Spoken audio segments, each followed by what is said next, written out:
Hey there, and welcome back to the Smell of Logic channel. I am still Renona, and we're doing some more true paranormal encounters, weird stories, hopefully entertaining to some of you. If they are entertaining by the end of this, please leave a like and maybe a comment. That'd be cool. And here we go with story number one. When I was a child, we moved quite a bit. On our way out to the northwest, we stopped at this hotel in Wyoming or Montana or something. I don't recall it exactly, but I remember approaching it, and the pool area was visible through the glass. It couldn't have been too late because there were people inside. I walked up to it and saw what looked like people, but they also looked like puppets, moving in a calculated, repetitive, creepy effing way. I remember my dad grabbing my hand and ushering me to the door. We walked in to find blood stains on the sun and moon themed chairs, with roaches slithering in and out of cracks of the wall. We left shortly after that. I couldn't get over the people. They didn't look real, and it all felt like a dream. My parents corroborate my story, except for the people in the pool. They say it wasn't open, but it was very late at night. The kid was going up and down in the sand like a robot. Man was in the pool, bobbing up and down as if he were 2D, and there was something sinister about it. We had ghosts in one of our houses, too, that terrorized my family for years. I have many stories. Eventually, we all moved out, and it collapsed from the inside out. It was terrifying and strange with childhood. Story 2. When my youngest was about 3, we were sitting on the couch watching TV, and the TV was set in a corner of the room, right next to a door in the hallway that led upstairs. All of this was directly across from the couch. The light in the hallway and the stairs was off, and we were all watching some 90s sitcom. I remember laughing, but my youngest kept inching closer and closer to me. She had a death grip on my arm. I asked her what was wrong. She pointed to the dark hallway and said, "I don't like that boy looking at me." Our house at the time was over 100 years old and had been home to many families. My kids still tell me how scared they were to have lived there. Story 3. I was 14, sitting at a bus stop near the middle school in Juarez, in Mexico, in a 3-lane per-way avenue. I saw 3 automobiles that looked very cartoonish: a pink mid-sized work van, 2 doors, no windows in the back, in the middle lane, then a brown 4-door sedan, similar to Homer Simpson's car. And in the left lane, about 5 meters behind the van, was a blue 4-door 80s-looking sedan with sharp edges. In the right lane, also about 5 meters behind the brown car. All lights were all like crayon bright, intense colors, which was particular. I was sitting in the desert's hot sun, not very enthusiastic about my surroundings, so I didn't even turn my head when the last car fell out of my peripheral vision. Not 3 seconds passed when I see what appears to be the same 3 particular cars pass by again, in the same order. The avenue is long and has no side streets in that section, so they couldn't make a super fast turn. I immediately got on my feet, and this time stared at the last car as it drove away, as I was left scratching my head in disbelief. To this day, I wonder if it was heat stroke, a hallucination, my imagination, or what. As I remember it, it was genuine, and I have never experienced anything of the sort again. It still makes me uneasy in my 40s, that I did not know what the hell I saw. Story 4. Hey, here's a story. I recently moved to my house in northern Arizona, and there's a massive mountain in front of it that was once part of an ancient burial ground. I've had paranormal encounters before, but the one that scared me the most was the one night after I had a crazy dream about a lady chasing me through various settings and places. We started at my house, and it faded into the park and an empty lot, and finally I was in a plane. I knew if she caught me, she would eat me, so I hid under a seat with my feet sticking out. I don't know, it was dream logic. And I moved my feet, and she grabbed me by the legs and started pulling. At that moment, I had woken up with my feet sticking out of the bed, which wasn't too bad, but after catching my breath and looking around, I saw her staring at me from the corner of my bed. I sat there, and we stared at each other for hours until the sun rose, and I blinked, and she was gone. I know for a fact that later half isn't a dream, because after I just got up and got ready to leave. Maybe not the craziest story here, but definitely one of the most freaky experiences I've had. Story 5. This is a long story short, but my now spouse and I were urban explorers early on in our relationship. When we moved, one of the first places we found to explore was a couple of abandoned prison buildings on an active prison property. Basically, it was a pain in the arse to sneak around and get into the place, and it didn't seem like anyone had done it before. We entered a door that led to some moldy old administrative rooms. We split up after we arrived because we both preferred to do our own things and take our own photos. There was some cool stuff in this place. I saw an old mailroom and could tell that there was a lunchroom down the dark hallway because I could see the light coming in through it. I could hear my spouse clunking around upstairs while I was down in this area. What caught my attention was a door that was propped open, usually indicating that the door will lock itself if it left to close, and labeled isolation chambers. This was the kind of thing my husband and I wanted to see, so I went back to get him before going in by myself. He walked around a corner on my trek back, but I was confused because I had very clearly just heard him walking around upstairs only seconds before. I asked him, "Weren't you just upstairs?" He said no. So I was like, whatever. See this cool room I found? And isolation chambers were essentially hexagonal rooms with 3 doors on each side. They were all locked, so once we got done horsing around and meaning we were never getting into one, we started to leave the chambers. As soon as my husband started to push the door open in the hallway, something in the hall let out this blood-curdling scream and scurried off. We froze. Like, actually. It was pitch black, and we basically stood there in the dark waiting for whatever this was to come back and rip the door open and try to eat us or whatever.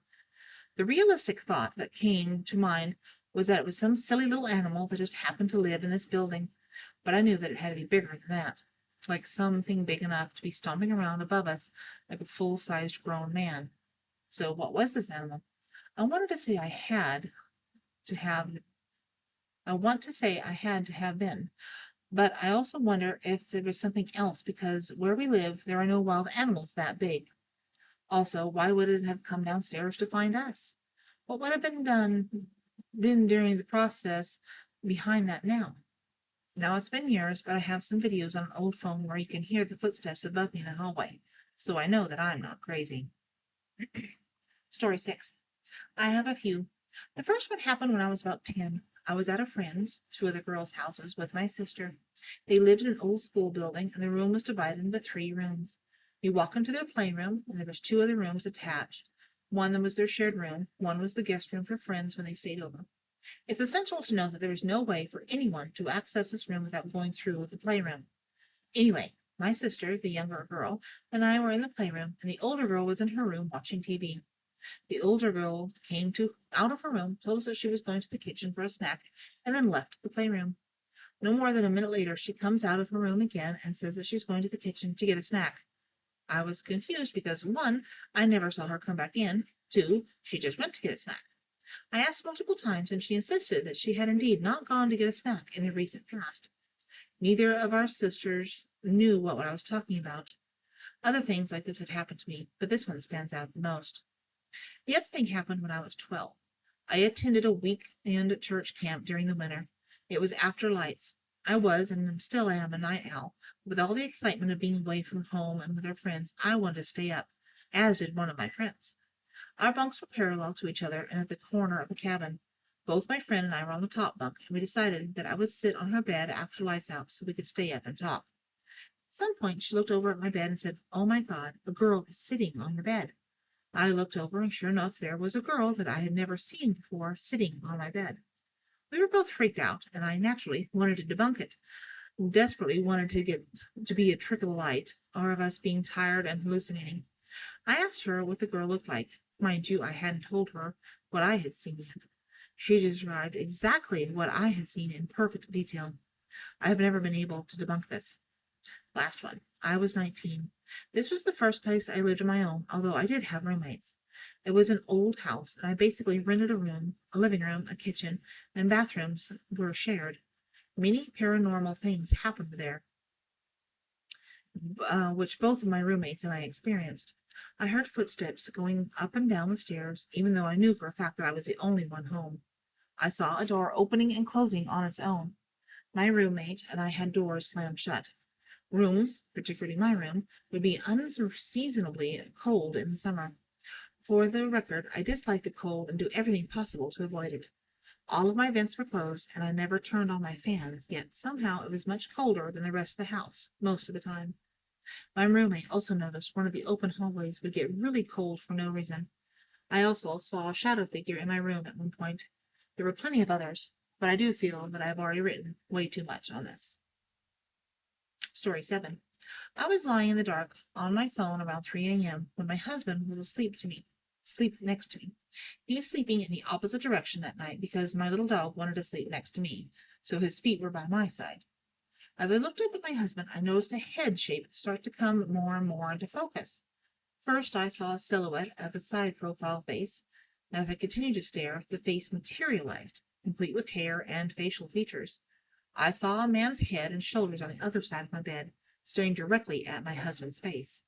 Then it slowly turned its head and looked at me, and all I could do was stare at its dark, hollow eyes and evil smile.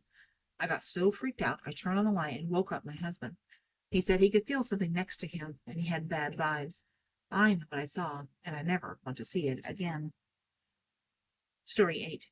When I was approximately 11 or 12 years old, I had a dream of a big black Doberman with red eyes chasing me. In the dream, the dog caught me and bit my arm, and that's when I woke up. I immediately looked at the place where he bit me, and there was a faint bite mark on it. We didn't have a dog, so it couldn't possibly bite me. The bite mark vanished after a couple of hours.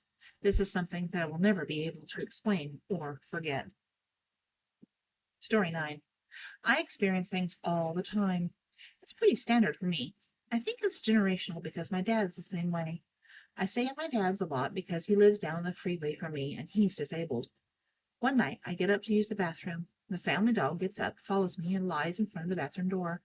My dad's asleep and his door is closed. My sister is sleeping and her door is open. I'm sitting there on the toilet, half awake, half asleep. The bathroom wall is up against the outside wall of the house, near the front door. All of a sudden, the dog and I hear pounding on the door. Not a knock, a full-blown thud, thud, thud.